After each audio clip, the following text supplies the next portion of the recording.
Thank you for taking the time to watch this quick 3 to 5 minute demonstration on StorageCraft VirtualBoot technology.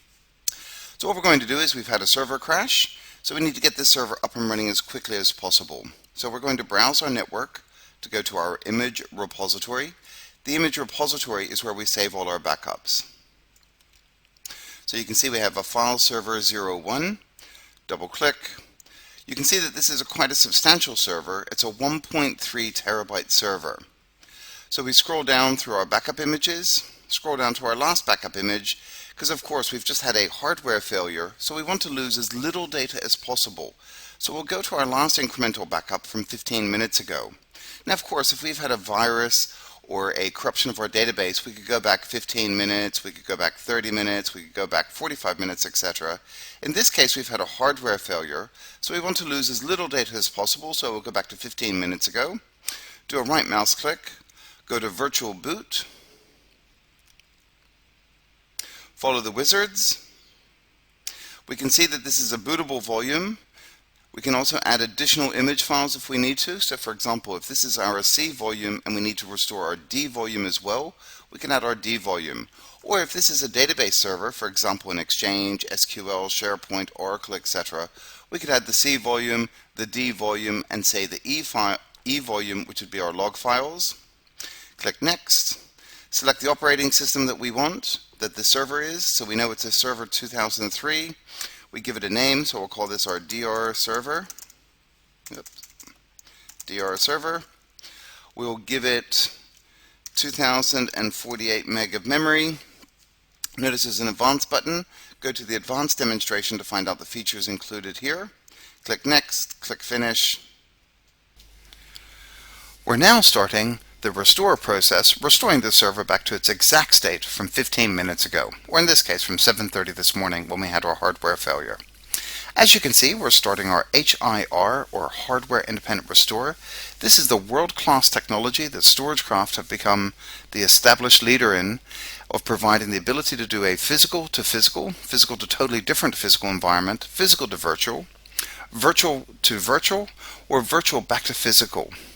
So as you can see, what we're in the process of doing is searching for the required device drivers in order to complete the migration, in this case going from a physical to a virtual environment, which is also our disaster recovery environment.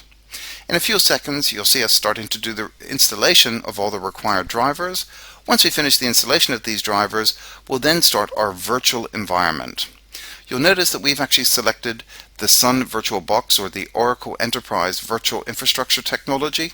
The reason for this is its shareware and its very low cost. Essentially, I believe it's something in the region of $50 per production system, making it a very low cost alternative to the traditional virtualization platforms. Now bear in mind, this is a temporary environment. This is not a permanent migration into a Sun environment. And you'll see us in just a couple of seconds starting our virtual environment. Here we go. So we're creating our virtual environment, and we're now getting ready to log into the server.